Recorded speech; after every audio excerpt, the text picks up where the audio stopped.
नमस्कार, मी राधिका रेडकर। आज व्हिडिओ करण्याचं कारण म्हणजे दिवाळीच्या या सुट्टीमध्ये दिवाळीच्या वेळात मी 2 फिल्म्स बघितल्या। एक त्यातली शॉर्ट फिल्म आहे आणि एक मोठी फिल्म आहे। तर शॉर्ट फिल्मचं नाव नाही मला आठवत, पण जी मोठी फिल्म होती ना तिचं नाव आहे 3 ऑफ अस। हिंदी आहे ती। फार छान आहे, दोन्ही फार छान आहेत। आणखीन त्याच्याबद्दल तुमच्याशी बोलावं, तुम्हाला बघायची संधी मिळाली तर तुम्ही बघावं असं सांगण्यासाठी म्हणून मी हा व्हिडिओ करते। तर पहिल्यांदा आपण शॉर्ट फिल्मबद्दल बोलू। शॉर्ट फिल्ममध्ये 2 पात्र आहेत। 65ची सिनियर सिटीजन कपल आहे ते। जेव्हा स्क्रीनवर हालचाल सुरू होते त्यावेळेला एक माणूस मोठा वयस्क 65चा साधारणपणे आणि बुशकोट वगैरे घातलेला थोडासा जाडाजुडा कळतंय की तो रिटायर माणूस आहे आणि फोनवर बोलतोय। तो बोलता बोलता म्हणतो, हाँ ठीक है ठीक है ठीक है, कोई बात नहीं है, आप उधर खुश रहो, मैं यहाँ संभालता हूँ, कोई बात नहीं, रखो अभी, असं म्हणून तो गॅलरीत जातो। खाली टॅक्सीवाला आलेला असतो, तो दिसत नाही आपल्याला, पण त्याच्यावर आ रहा हूँ असं सांगतो त्याला आणि तो स्वयंपाकघराकडे तोंड करून खेकसतो की चलो टॅक्सी आ गई आहे म्हटल्यानंतर, आणि पुढे जाता जाता म्हणतो दरवाजा ठीक से बंद कर लेना।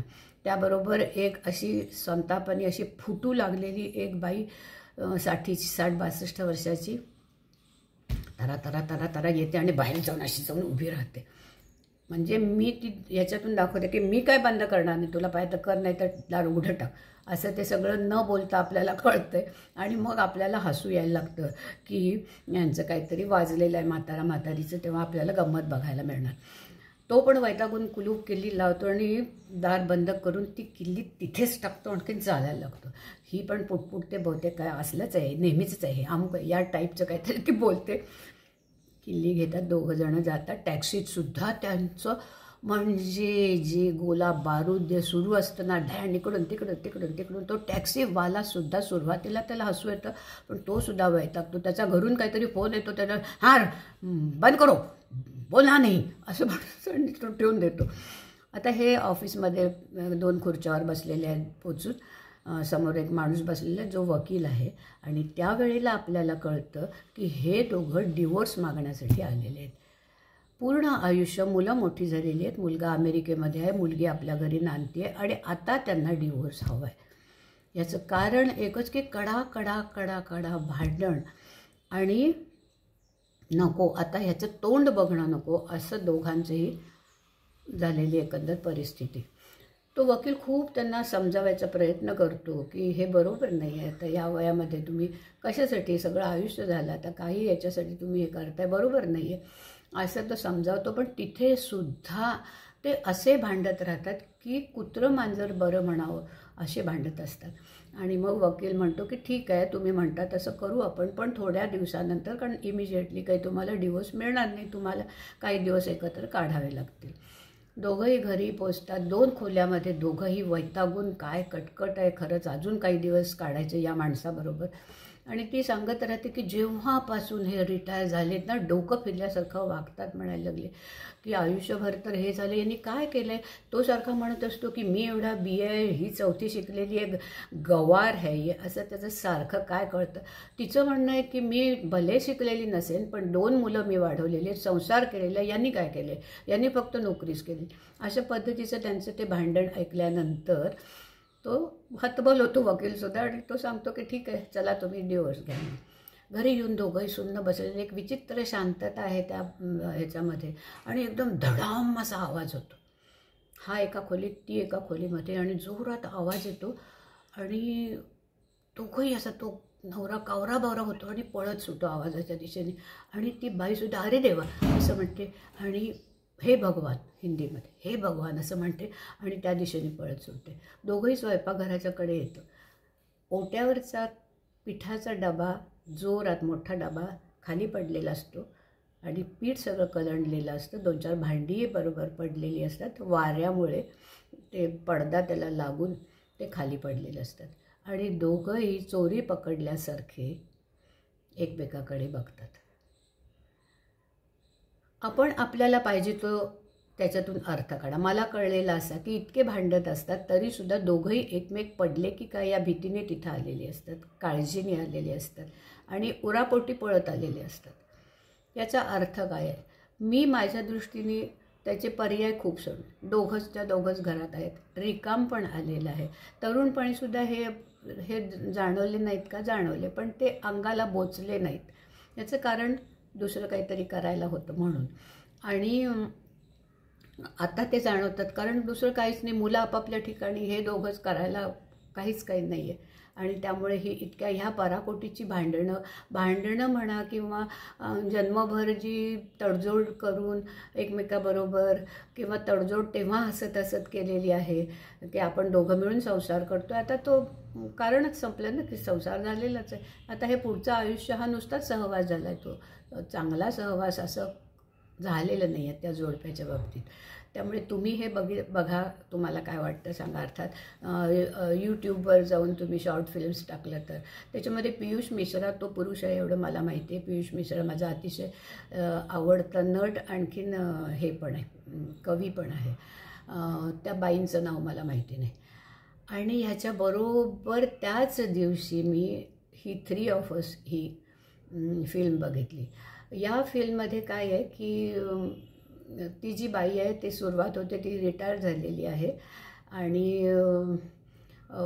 तिचा निरोप समारंभ होतो आहे. सगळ्या टाळ्या वाजवून ती घरी येते आणि ती पण रिटायर, तो नवराही रिटायर झालेलाच आहे. आणि घरी येतात, मग कसं झालं काय वगैरे एकमेकाशी बोलतात आणि आपल्याला कळतं की ती थोडंसं विसरते आहे, मधून बोलता बोलता ब्लँक होती आहे, एकदम ऑन ऑफ असा काहीतरी हे होतो आहे. आणि ती त्याला म्हणते की मला वेंगुर्ल्याला जायचं. तर त्याला वेंगुर्ला हे माहितीच नसतं. हे वेंगुर्ला कुठे आहे? वेंगुर्ला हिंदी आहे फिल्म, कुठे आहे वेंगुर्ला? तर ते असं कोकणामध्ये आहे आणि तिथं माझं लहानपण गेलेलं आहे आणि मला ते बघायचं आहे. मग तो मुलाला फोन करून सांगतो की असं असं ती म्हणते. तर तो सांगतो की पापा तुम्ही लक्ष ठेवा तिच्यावर, नाही तर मागच्या वेळेसारखं होईल, तो ती जाईल कुठेतरी. तेव्हा आपल्याला कळतं की तिला डिमेन्शिया झालेला आहे आणि त्या ऑन ऑफचं आपल्याला कळतं कशासाठी म्हणून. ठीक आहे, नाही मी लक्ष ठेवीन. मग दोघं जातात, वेंगुर्ल्याला येतात आणि गेल्यापासून ती इतकी छान अशी शोधती आहे, काहीतरी शोधती आहे, ओळखीच्या खुणा शोधती आहे आणि कधीच हसती आहे, कधीच नुसतीच बघते आहे. म्हणजे कळतं आहे तिला की थोडंसं आठवतं आहे, थोडंसं आठवत नाही आहे. आणि जाता जाता ती म्हणते हा ही माझी शाळा आहे, आपण या शाळेत जाऊया. शाळेमध्ये जातात, शाळा बघते, खोली बघते, सगळा आपला वर्ग बघते. थोडंसं आठवतं आहे, थोडंसं नाही आठवत आहे. पुढे जाते आणि शाळेमध्ये नाही का ती हुशार मुलांची नावांची आपल्याकडे पद्धत आहे की ती नावं लावलेली असतात. हे तर त्याच्यामध्ये ती नाव बघता बघता बघता बघता बघता बघता तिला एक कामत या मुलाचं नाव दिसतं. त्याबरोबर तिला आठवतं की हा माझ्या वर्गात होता. नवऱ्याला म्हणते की हा माझ्या वर्गात होता आणि तो इथेच कुठेतरी राहत होता, आपण शोधायला जाऊया. नवरा विचारत पडतो तर काय हिला आठवत नाही, पत्ता माहिती नाही, काही नाही, तो इथेच असेल कशावरून दुसरीकडे. पण तरीसुद्धा बायकोला आपण सांगितले की आपण जाऊया म्हणून, तर जाऊया. निघतात गल्ल्यामागून गल्ल्या बघत जातात. ती इथे नाही अशी करत करत निघालेली असते एका गल्लीतून आणि मागून तिला शैलजा अशी हाक ऐकू येते. त्याच्यावर ती मागे वळून बघते तर ती बाई तिच्याच वयाची पळत येऊन तिला कडकडून मिठी मारते, अगं तू इकडे कशी आलीस? मग ती सांगते सगळं आपलं आणि सांगते की असं असं आणि मी घर शोधते म्हणाल. तर घर शोधते तर काय, तर तो असं कामत तो कुठे राहतो? तर ती हसते आणि म्हणते इथेच राहतो. कुठे? तर त्या घरात तिथे. तू पण तिथेच? हो, कारण तो माझा नवरा आहे. म्हणजे ती सगळी एकाच वर्गातली मुलं, त्या दोघांचं लग्न झालेलं आहे आणि हिचं दुसऱ्या माणसाशी. आणि तिथून मग तो हा भेटतो, कामत भेटतो, तो तिचा नवराच असतो. आणि मग त्या 2 जोडपी ती किती समंजस आहेत आणि किती एकमेकाची काळजी घेतात हे त्या पूर्ण सिनेमामधून दिसतं. सिनेमामध्ये कुठल्याही काय म्हणायचं असं उच्छृंखलपणा दाखवलेला नाही आहे किंवा जवळीक मिळालेली आहे तर ती आधी निकट जाण्याचा प्रयत्न नाही. एक अतिशय सुबुद्ध, सुजाण, सुसंस्कृत आणि सहिष्णू अशी 2 जोडपी आणि त्यांचा तो प्रवास दाखवलेला आहे. माझ्या मनात आलं की एकाच दिवशी मी 2 वेगवेगळी, तेही रिटायर झालेले आहेत, हेही रिटायर झालेले आहेत, पण त्या जोडप्याच्या नात्यातली गुंतागुंत आणि ह्या नात्यातला सहज प्रवास हा मला फार आवडला आणि तुम्ही त्या फिल्म्स बघाव्यात म्हणून मी सांगते.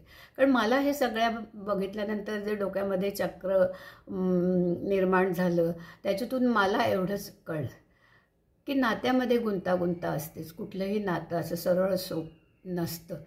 तर ती गुंतागुंत आपण कशी सोडवतो, तो गुंता कसा सोडवतो ह्याच्यावर हे. तो गुंता सहज सोडवला तर त्याच्या सुंदर वाऱ्यावर उडणाऱ्या अशा लढी तयार होतात आणि नाही तर त्याची गुंतवळ होते जी आपल्याला गुंडाळून कचरा पेटीत टाकावी लागते. आणि हे तुम्हाला अनुभवायला यावं म्हणून या 2 सिनेमांच्याबद्दल सांगितलेलं आहे. जरूर बघा, आवडेल तुम्हाला. आणि आवडलं तर कळवा मला, काय तुमची मतं काय आहेत ती कळवा. धन्यवाद.